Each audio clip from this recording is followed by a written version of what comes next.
throughout customers, I'm going to try and do something which I've never done before, which is finish on time. So I'm just setting expectations quite low. The second expectation is that I'm going to tell you some obvious shit. So if I tell you things and you already know this, then apologies. Will be some people in the room that won't know it. There'll be some people doing it really well. There'll be some people doing it a little bit, and there'll be some people that may have forgotten. So I'm just setting the benchmark low straight away around what I'm going to share. I'm going to try and do this in two phases really quickly. One around customer retention. So James is going to talk about business development. I'll start off with the retention bit, and then I'm going to talk about product development a little bit as well. So I'm going to try and rattle through this really quickly. This normally takes about 45, 50 minutes, by the way, so I'm going to try and do it uber quick. Apologies for the accent if you're not familiar with the Northern accent. My best friend thinks I look like Phil Mitchell but sound like Peter Kay. So that's me out of the way. No comments. So does everybody in the room, who measures customer retention in the business? Put your hands up if you measure customer retention. Right high. Put your hand right high. Oh, 2 people measure customer retention. Do you measure it on a monthly basis? Oh, quarterly. That's half a hand down. Sorry? Every 6 months. So I am going to judge. I'm sorry. I'm very sorry. So one of the first things I would say, if you're not measuring your customer retention, you should be measuring it. Seriously. So forget about business development just for 1 second. Measure your customer retention. It should be one of your key monthly statistics that you look at. It's so important. In terms of the industry average, 50% of the customers that we built last year, you will lose this year. 50% on average. Varies a little bit by industry and service line and everything else, but you will lose roughly 50% of your customers last year from this year. So you've already got a big problem. The second aspect I'd just say is if you then look back another year going further back, that drops from 50% down to about 20. And then you go another year further back and it drops down to about 10. So recruiters are shit at keeping hold of your customers. I'm just putting it out there, being brutally honest with you. So if you're not measuring your customer retention, you should really be doing that. What I used to do, get your customer list from 3, 4, 5 years ago, get them on Post-it notes, have them over this side of the room, have a bit of a competition. When somebody brings that customer on board, they put the Post-it note over here and do a little incentivization around it. It's a really good way to engage your people around customer retention. Simple, really good. I did say I'm going to tell you some obvious things. The reason why this is really super important around your customer retention is you will find it a lot easier, stating the obvious, to sell to an existing customer than what you will do a new one. So a lot of the time, business leaders, business owners are on about BD, pick up the phone, do BD, call, ring Johnny, ring James, ring Paul. Just look at your customers that you've got. Look at where you've built, look at where you've got track record. Look at all the terms you've signed but not converted. If you want to really expand the net, rather than just looking at customers that you build, look at all the customers that you build and the ones you had roles on and you didn't fill. And then go back to those customers. So this starting off where we've got previous footprints, previous relationships, previous engagement, super, super important. It's one of the biggest missed opportunities in recruitment, in my humble opinion. Who's segmented the customer base in the last 12 months? Oh, we're getting half and a one. In the last 12 months? How have you segmented it? Yes. How? Oh, how? Sorry. Yeah. So our industry is based on ranking. So all firms have different levels of ranking. That's one area that we'll comment on. Yeah. Niche areas of law. Yeah. Working. Yeah. The postcode data as well. Cool, fab. So 3 bits of criteria. 3 ways of segmenting your customer base. If you haven't segmented your customer base in the last 12 months, I will judge. And that is not good practice. So you should be segmenting your customer base every year as a minimum. How? I'll show you. So I use 3 bits of criteria, power of 3. One is understanding what you get from the customer, which is 1 bit of the criteria. The second bit is where are you at with your customer relationship. And the third bit is based around the Boston matrix where the customer's going. So it's market share, market growth. You get those 3 bits of criteria, get it all on a big wall, and you end up with this really good picture on a big white wall, and everybody understands where your customer relationships are, and more importantly, which are the customer relationships that you need to invest time in, and equally, which are the ones you need to ditch. And if you've got enough at the acceptance stage or the contact stage versus loyalty and advocacy. So segmenting your customer base, really important. It's about, we do this, it takes about half a day, just over half a day. So it's a proper full, big exercise. It's a great way to get your team engaged. It's even brilliant to do it at this time of year, because then when they come back in January, it's all mapped out on the wall, and you've got a clear understanding of where your customer relationships are, and hopefully you've set some smart objectives about where you're going to get those relationships to. Smart objective, not an objective. I would say 98% of business owners write objectives, but they're not smart. You could drive an absolute bus through it. I did it yesterday with somebody. So I'm making sure it's a smart objective, really clear. It'll help you drive the results. So this is just a basic customer relationship map. It's something that I've used up until, been at the coalface recruitment up until 4 years ago. And it's something that I did every year. And like I say, it's a great way. And I used to keep this alive. Every quarter I'd sit down with the MDs, directors, like, what are we doing? Where are we at? What are the actions? What are the measures? How will I know that's going to move forward? Why are you investing in that customer rather than that customer? Because not every customer deserves our time. We've got to be really clear on that. Service reviews. Who has held a service review with their top 3 customers in the last 12 months? 2 hands. I'm going to judge again. Why would you not sit down with your customers? Yeah, you see, go on, expand. I would probably do, like, I think my kind of meeting pretty quarterly. Yeah. Probably harsh and more social than formal. Yeah. We're good at that bit. Yeah. Yeah. A service review for me, I hate the word service review, by the way, because again, it's corporate, it's wanky. And normally when you turn to a service review, it's me telling you how good I am and all the roles I've filled and have you got any jobs? That's not the point of a review for me. The point of a review is it's 20% looking back, 80% looking forward. So I was really good, right, at nicking other people's data, including Dave's. And I'd repurpose it, rebrand it, put my own spin on it. And I'd go in front and sit in front of HR directors. I'd be presenting about total talent management, the changing demographics of the workforce, skills shortages. I'd be talking about their EVP and how it compares to the external market, thought leadership, all this sort of shit. And I'd be presenting it, and people would say, Paul, will you come and speak to the board? Will you come and speak to the HR team? I always used to get asked that. And it was all because I was reading really good data, collecting it, presenting it, and passing it back through and repurposing it. Everest are brilliant, Gartner's good. There's some brilliant sources, like Staffing Industry Analysts. There's some great stuff out there. A lot of people don't have access to that. When you work in-house, and I've worked in-house, you suddenly lose access to a lot of information. Your supplies become really critical to that. Don't underestimate the impact on it. What does the industry average look like? Well, 32% of people haven't done a formal review. They might have sat down informally or met them for a coffee, but they've not sat down and done all this thought leadership and what's going on for you and what's keeping you awake at night and what's going to happen in your business next year. What will the skills look like? How will it change? None of those conversations.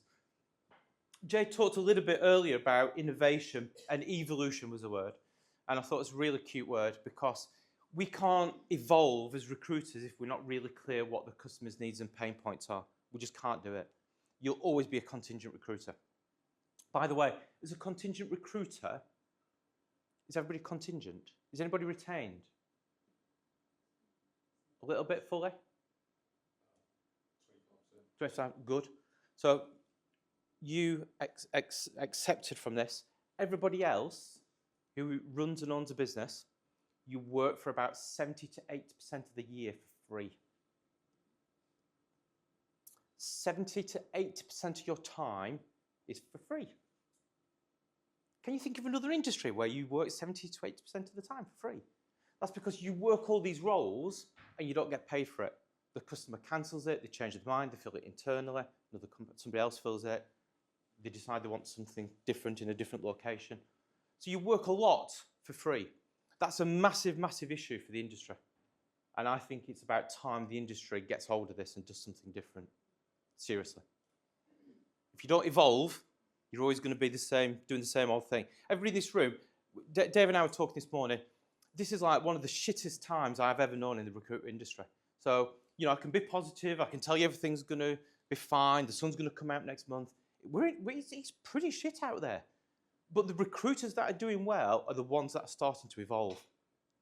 They're saying, I'm not going to work 70 to 80% of the time for free.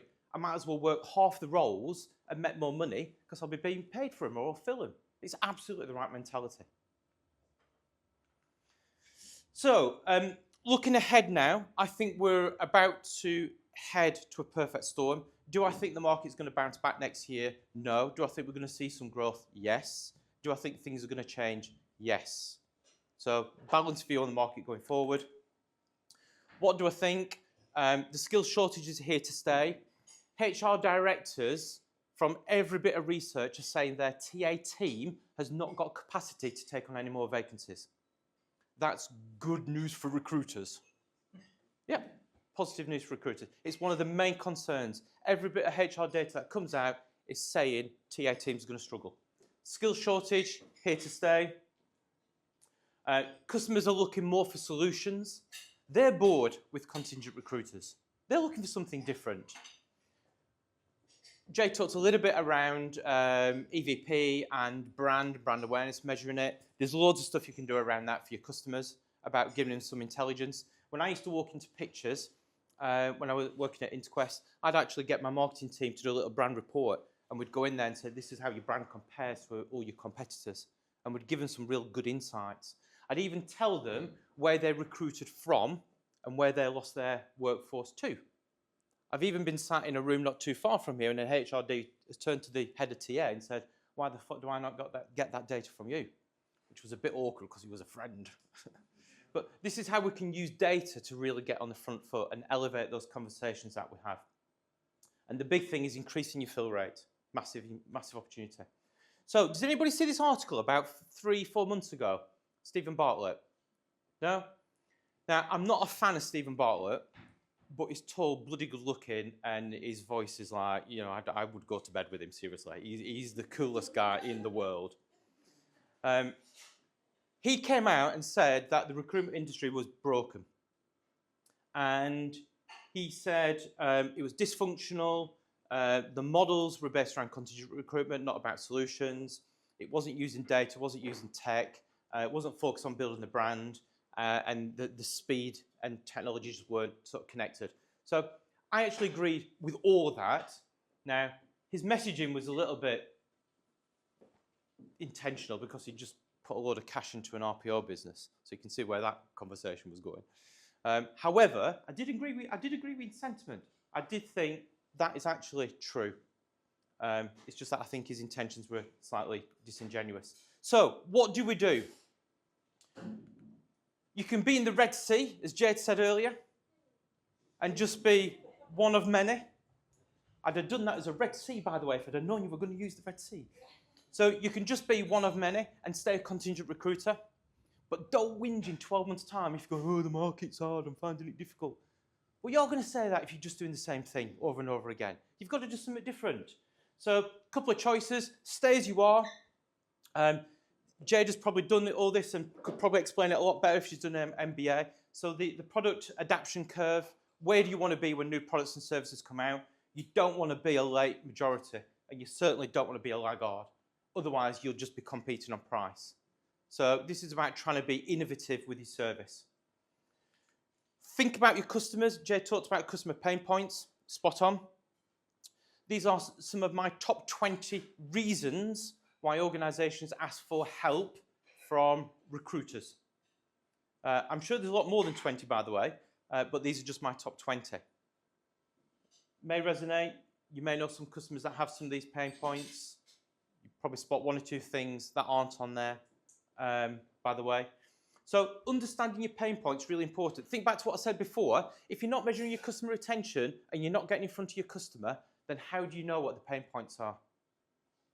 I didn't. I only knew what the pain points were because I was getting in front of them and I was measuring customer retention and I segmented my customer base in terms of understanding where to spend time and where not to spend time. If you do all that, then you can evolve. You can then start to think about what is it you can do that gives the customer a solution rather than a service. My passion, because I've been in this industry a long time, and specifically in the outsourcing bit, is in this RPO and MSP bit. So according to Polaris Research, not Paul Sharpe, and according to Gartner, whose data is very similar, this is a market that's going to explode. Dave talked about looking back over the last 20 years. If you also do the same, the one thing that has come back pretty quickly has been organisations needing some outsourced help. Not filling jobs, I'm talking about a service. Specifically, the last 4 downturns, the demand for RPO and MSP solutions has risen exponentially. So it's something to be aware of because this will repeat itself. It's a case of when, not if. The objective, just to be really clear, and this is where a lot of recruiters struggle, is when you move into the outsourcing world, you've got to shift your mindset because you're not filling a job for you and charging 18% or 10% if you're in charity work. This is about driving agency usage down and agency hires down, and it's about driving internal mobility up, driving referrals up, and driving direct sourcing up in that order. So this is where you have to think differently. If you understand the customer pain points, you'll get this quite easily. How do you do that? You start to think about your minimal viable product offering. There will be already things in here that you're already doing. So if you talk about strategy just for a second, some of you may be doing competitor analysis, you may be doing pay benchmarking, you may be doing some talent mapping. All those things are parts of what you would include in the strategy. A recruitment agency would sit in here, and it's that part of a process which is that long. So this is trying to step outside from being a recruiter and to think about being a solutions provider. It's within your gift to build this product offering and then have something to take to market. The more you spend time on that, you can nail it all down on a whiteboard, wrap it up into a service, and then away you go. Jay talked about Kano. It's Kano analysis. It's a Japanese guy. We actually use Kano from a product development perspective because once you've developed your minimal viable product, you then take it to your customers and beta test it and get some feedback. And then from there, you refine your offering. What normally happens when you go through that process is you find 1 or 2 customers that go, do you know something, Paul? If you did that, we come back and let me know. Because actually, I'm quite interested in it now you've talked about it. That happened to be at Collinson's, who were based at Liverpool Street, do all the airport lounges. I went and spoke to Bertie, who was the HRD up until very recently. Talked to him about thought leadership, some of this stuff. And he said, if you do that, will you let me know? 6 months later, he outsourced all his recruitment to me because I've planted the seed of thought. It's a really powerful tool. What percentage of your gross profit are you dropping to your operating profit, Jackie? Because you're the finance expert. Do you know the answer to that? Sorry? No? Does anybody know? This is the 4th time I am going to judge. Anybody know? Anybody measuring what gross profit you drop into your operating profit? About 1/3? That's really good. If you drop in 1/3, that's upper quartile performance. Yeah. Darren, do you know? Yeah, it's about 20%. So 20%, just above average. Yeah. So one of your other key measures that you should be measuring as a business leader is how much of your gross profit you drop into your bottom line. The average is, the actual bang on average is 18%, but 50% of recruitment agencies are converting less than 50% of their operating profit to the bottom line. So the key here is to obviously drive as much margin as you can to the bottom line by keeping your costs low and everything else. It's one of the key business metrics.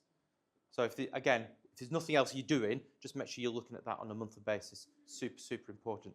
33% upper quartile. Bob on. You don't normally see that, by the way. Well done. I'm just going to touch very briefly on pricing. If you speak to a recruiter about retained fees or outsourcing. They'll say, I've got a campaign, Paul. How do I price it up? I normally charge 18%. I think I'm going to go on at 16 because they're going to give me exclusivity. And I'll say, that's a load of bollocks. You do not do it that way around. So on the basis that most recruiters convert less than 15% of their gross profit to the bottom line, we reverse engineer it, we set a target, and we say we're going to convert 30% of our gross profit to the bottom line. And the way we're going to do that is work out what the cost of the service is, how much work's involved. This is really simple shit, guys, but nobody does it.